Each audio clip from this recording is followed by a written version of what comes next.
Hi guys, and welcome into another edition of the Complete Angler. I'm Joe Long, And I'm JC Brooks, aka. the bluegill assassin. Alright, so today we're gonna tell another fish story, and this is on how JC came into fishing and really why he enjoys this sport. So I'm gonna turn it over to him. I'm gonna shoot some little tales in there as we go, but basically I want him to be able to tell his story. So JC, how did you come into fishing? Well, before I even get into that, I know just for stories that we've shared from to each other, just talking off behind the scenes or whatever, uh, your grandpa took you fishing a lot, and that's what got you hooked. And we said this 1,000 times: fishing's a dying sport. It really is. So you tried to you've passed on the tradition to me. So we went to my dad's pond. I can't remember the day. It was a summer day. I mean, I couldn't have been any older than 6 years old. That's about what I would say. Just 5 or 6 years old, and it was going slow.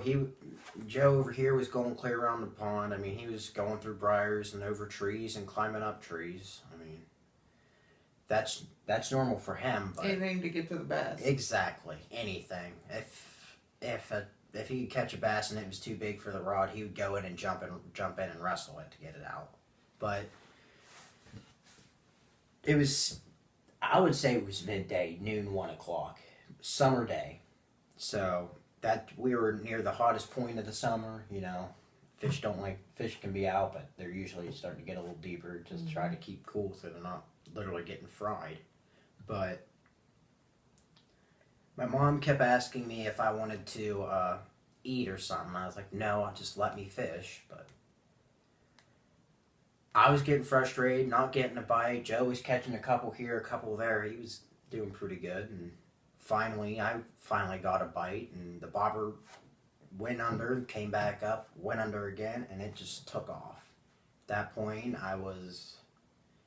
my reaction was, oh crap, and I almost threw the rod in the water. So, at that point, my mom had to actually get up and help me get it, because, first time ever catching a fish. You've seen it done 1,000 times, but whenever it happens to you, totally different story, especially when you don't know what you're doing. So, after that, and I was able to get it in after Mom finally told me to keep a hold of the rod. I believe it was a bass. I'm pretty sure it was a bass. I mean, it wasn't a big one. It was no 8-pounder like his, but it was a fairly decent size, I guess. You could call it fairly decent size, but mainly what it is that you go fishing to it's a relaxation, pretty much. If you live in a big city, that's a good way to get away from it. I mean, you're away from it. You're by yourself or with a friend or family or whoever. I don't know, but mainly what it is it's relaxation, time for you to gather yourself and have a little bit of fun. It's a win-win, and if you catch something, you might get dinner out of it too, so you never know. But it's all about the thrill, and that's what got me hooked. I didn't go, I mean, whenever I was little, me and him went fishing at least 2 times a week, at least.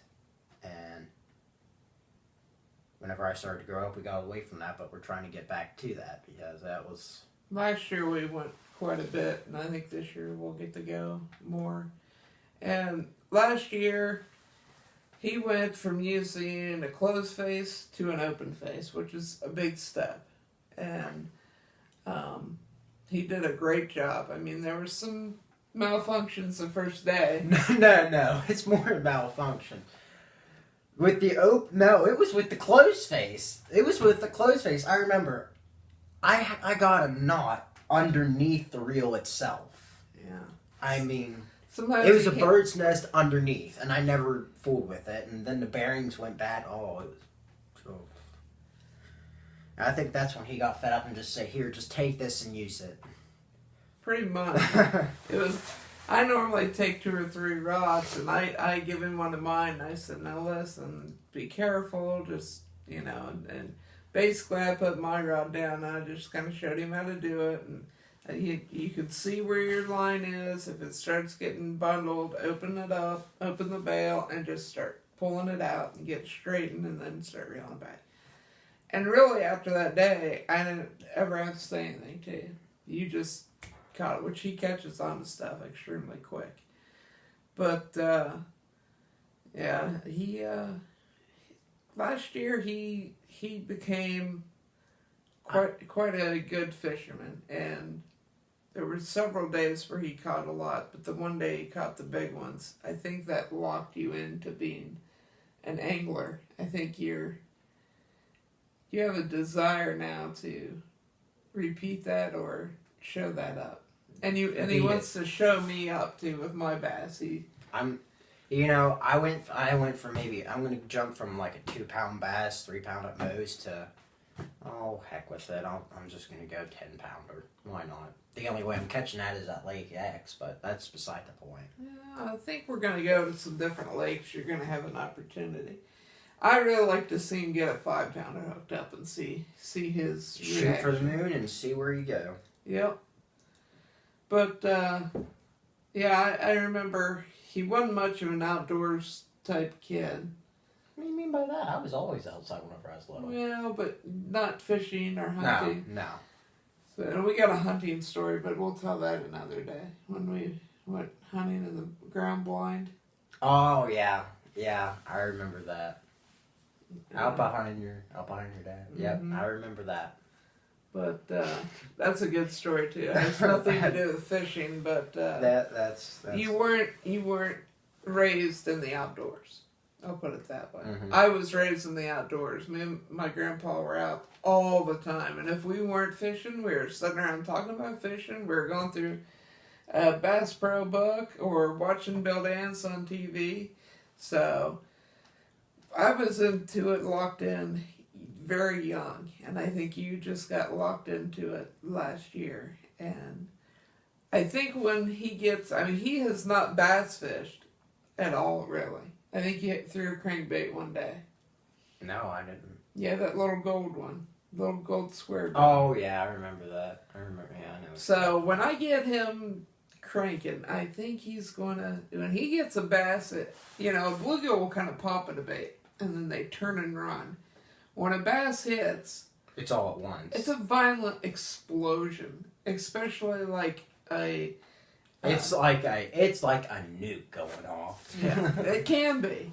So, is there anything else you wanted to say in your video? I feel like I've hijacked it. But. I've said it before, he's said it before. It's a dying sport.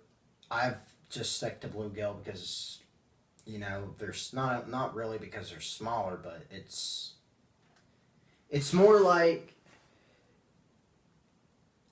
I guess it is. It's not like it's because they're small, but it's because they're small. To explain it, it's like you're not going to see an 8-pound bluegill. You're not going to. And they can be quite elusive at times. Very elusive at times. I mean, we both went fishing. I mean, he was going for bass. He caught some bass. I was going for bluegill, and I didn't see one bite.